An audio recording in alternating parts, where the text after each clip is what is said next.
একই রে বাবা, এ তো মহা শূন্যে চলে এলাম। মনে হচ্ছে রাস্তা ভুল করেছি। কাউকে জিজ্ঞেস করতে পারলে ভালো হতো, স্বর্গটা যে কোথায় গেল। স্বর্গ ঠিক জায়গাতেই আছে, আপনিও ঠিক পথে যাচ্ছেন। কে কে কে উত্তর দিল কে? কাউকে তো দেখছি না। কে বাবা তুমি? আমার নাম ক্রিং ক্রিং। কি বললে? ক্রিং নয়, আমার নাম ক্রিং ক্রিং। সেটা কি বস্তু? আমি হলাম স্যাটেলাইট অডিও সিস্টেম। সে তুমি বুঝবে না, আমরা তোমার যুগের থেকে অনেক এগিয়ে আছি। মানুষের মৃত্যুর পর তার সমস্ত প্রশ্নের উত্তর আমি দিই। যাকি তুমি যেই হও, এবার বলো তো বাপু, ওই ঝাঁটার মতো জিনিসটা কি? ওটার নাম ধূমকেতু। ওর পাশে ছিল উল্কা। ওই চেনে বাঁধা মুন্ডুটা কি? ও হলো রাহু। দেবরাজ ইন্দ্র ওকে মাঝে মাঝে ছেড়ে দেন, তখনই ও সূর্য আর চন্দ্রকে খেতে ছোটে। দূরে ওই সুন্দর জায়গাটা কি? ওটা নন্দন কানন, দেবতাদের বাগান। বাহ, গাছপালাগুলো তো বেশ সুন্দর।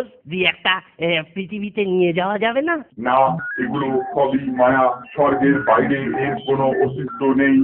আমলো যা, তাহলে এখানে এগুলো থাকার মানে কি? যত সব। হ্যাঁ, তা বাবা ক্রিং ক্রিং, ওই আলোগুলো কিসের? ওরা যাচ্ছেই বা কোথায়? ওরা আলো নয়, ওরা সমস্ত দেবতা। তুমি মানুষের চোখ দিয়ে ওদের দেখতে পাবে না। ওরা দেবরাজ ইন্দ্রের 10,000তম বিবাহ বার্ষিকীতে যাচ্ছেন। ইস, এতটা এসো দেবতা দর্শন হলো না, তাহলে আর এখানে ঘুরে বেরিয়ে লাভ কি? চলো যমরাজের কাছেই যাই। এ কি হে, আবার তুমি? স্বর্গ ভালো লাগলো না বুঝি? না, দেবতাদেরকেই দেখতে পেলাম না, আর গিন্নির জন্য না মনটা কেমন কেমন করছি। 2 দিন হয়ে গেল, এবার একটু গিন্নিকে দেখে আসি। তুমি পৃথিবীতে গেলেও কেউ তোমাকে দেখতে পাবে না হে, সবাই ভাববে তুমি ভূত। সে তো আরো ভালো, আরো বেশি মজা হবে। যাই তাহলে। নিশ্চয়ই নিশ্চয়ই, এক্ষুনি যাও এক্ষুনি যাও।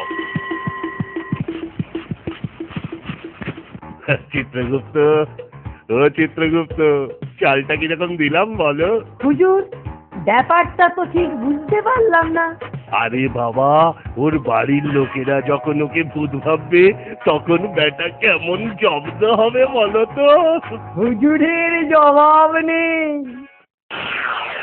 এই তো বাড়ি এসে গেছি। সারা বাড়ি কেমন পরিপাটি করে গোছানো সাজানো।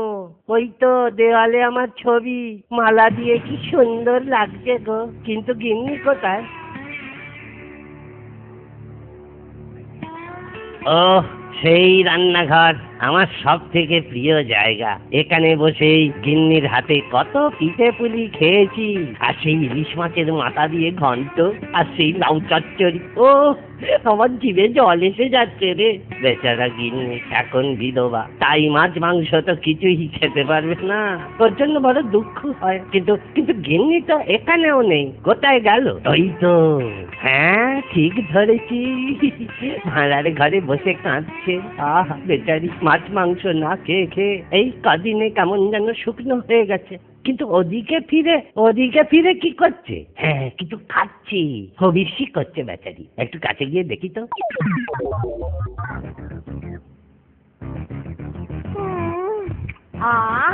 আজকে লাউ চিংড়িটা যা হয়েছে না, জব্বর।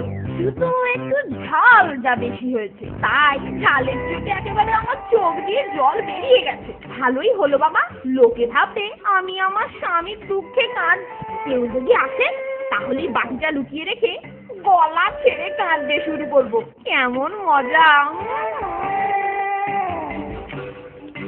তবে রে বেটা, এই তোমার আমার উপরে ভালোবাসা, আমি ওদিকে তোমার জন্য জমালয় থেকে নেমে এলাম। তবে রে, লাউ চিংড়ি খাওয়া বার কর। এই আশেপাশে কেউ তো নেই? ভূত নাকি? ওরে বাবা রে, ওরে ন্যাপা, তোরা কোথায় গেলি রে? ভূতে আমার ঘাড় যে মুটকে দিল রে। এমন ভয় পেয়েছে এখন, 4 দিন ঠক ঠক ঠক ঠক করে কাঁদবে। এখন ছেলে মেয়ে দুটোর কি অবস্থা দেখতে হয়। এই দেবী, এই চাবির গোছাটা তুই কোত্থেকে নিয়ে এলি রে? এটা তো বাবার সিন্ধুকের চাবি নয়। যা বাবা, এটাই তো বাবার বিছানার বালিশের তলায় ছিল। যা করার মা আসার আগেই করতে হবে, দরকার হলে সিন্দুক ভেঙে টাকা নেবো। বেশি খরচপাতি একদম করলে চলবে না। তা তো বটেই, কাল রাজবাড়ি থেকে শ্রাদ্ধের টাকাটা চেয়ে আনবো, তারপর একদম তার সিকি ভাগ খরচা করবো, বুঝেছিস? একদম ঠিক। যে মানুষ মরে গেছে তার জন্য আবার বাজে খরচা করে লাভ কি? বরং টাকাটা দুজনে মিলে ভাগ করে নেব। বাবার টাকা তো ছেলে মেয়েরাই নেয়, তাই না? ঠিক বলেছিস, ঠিক বলেছিস। বেটারা আমার পারলৌকিক কাজেও টাকার বাঁটোয়ারা করছে। দাঁড়াও, এদের ভূত সেজে উচিত শিক্ষা দিতে হবে। এই তোরা কি ভেবেছিস তোদের বাবা নেই তাই যা খুশি করবি? এই আমি তোদের কাছেই দাঁড়িয়ে, বেশি বেগরবাই করলে ঘাড় মোটকে ভূত করে জমানায় চালান করে দেব। এই যে বাবার গলা রে, বাঁচাও বাঁচাও। বাবারে, ওরে বাবারে, বাঁচাও গো। নাও চলো এবার রাজসভায়, একবার দেখেই আসি সেখানে কি খেল হচ্ছে।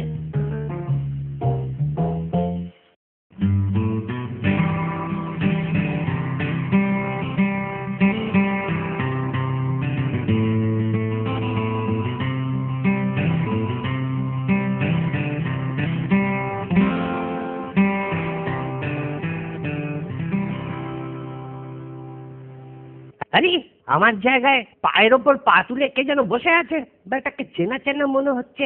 একটু কাছে গিয়ে দেখি তো। আরে আরে আরে, এই যে সেই বেটা ভগবান আমার জায়গায় বসে বেটা মাতব্বরি করছে। বেটাকে একবার তাড়িয়েছিলাম, আবার উড়ে এসে জুড়ে বসেছে। ওদিকে ওই হতচ্ছাড়া হারু পণ্ডিত ওর সাথে তালে তাল দিচ্ছে। একবার দেখি তো ওরা কি কথা বলছে। গোপাল বেটা এসে গিয়ে খুব ভালোই হয়েছে, বেঁচে থাকতে বেটা আমাকে কম জ্বালিয়েছে। বেঁচেছি এখন, বলুন। আরে ওর মতো নচ্ছার কি আর স্বর্গে যাবে? বেটা নির্ঘাত নরকে। আমাকে বলতো কিনা গরু পণ্ডিত। নে এবারে বোঝ। যা বলেছেন। ওহ, এ তো আর সহ্য করা যায় না। বেটারা ফাঁকা পেয়েছে কি আমার 14 গোষ্ঠী উদ্ধার করে দিচ্ছে। তোমরা দেখাচ্ছি মজা। আমার কি ধরে টানছে। ওরে বাবা, ওরে বাবা, মেরে ফেললো রে, মেরে ফেললো রে। ওরে বাবা রে, ভূত নাকি? ওরে বাবা রে, কে ধরে কি ধরে টানছে গো? কি হলো পণ্ডিত মশাই, আপনি এরকম করছেন কেন? ওরে বাবা, এই কে যেন আমার জ্বর মারলো। ওরে ওরে বাবা রে, ওরে বাবা ছেড়ে দিন। ওরে ওরে ওরে ওরে ওরে বাবা রে, ছেড়ে দেন না রে। ওরে ওরে ওরে বাবা রে, বাবা রে, বাবা রে, ওরে বাবা রে, ওরে বাপ রে বাপ রে বাপ।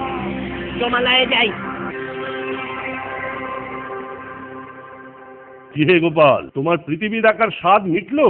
আমার স্বাদ না মিটিল, আশা না পুরিল, ঘোরাঘুরি সার হলো মা, ঘোরাঘুরি সার হলো মা। হু হু, কান গেল। তোমার হেড়ে গলায় গান থামাও বাবা। একটু মাকে ডাকতে দেবেন না দেবরাজ? শোনো, তোমার হাতে সময় অল্প, এখন তাড়াতাড়ি কি চাই বলে ফেলো। শুধু একটা অনুরোধ, ওই হেড়ে গলায় আর গান দয়া করে করো না, কানের সব খোল বেরিয়ে গেল। নাও বলো, বলো তো কি চাই। এবার একবার সশরীরে নরকটা দেখে আসি হুজুর। আরে ওখানেই তো তোমার ভাগ্য ঝুঁকছে। ও মশাই, আপনাকে কে ফোরন কাটতে বলেছে? কোথায় গিয়ে কি করবো সে আমি বুঝবো? ওই আবার তোমাদের ঝগড়া শুরু হলো। ওরে কে কোথায় আছিস? গোপালকে তাড়াতাড়ি নরক দেখিয়ে আন, আপাতত এই ঝগড়া থেকে তো পরিত্রাণ পাই।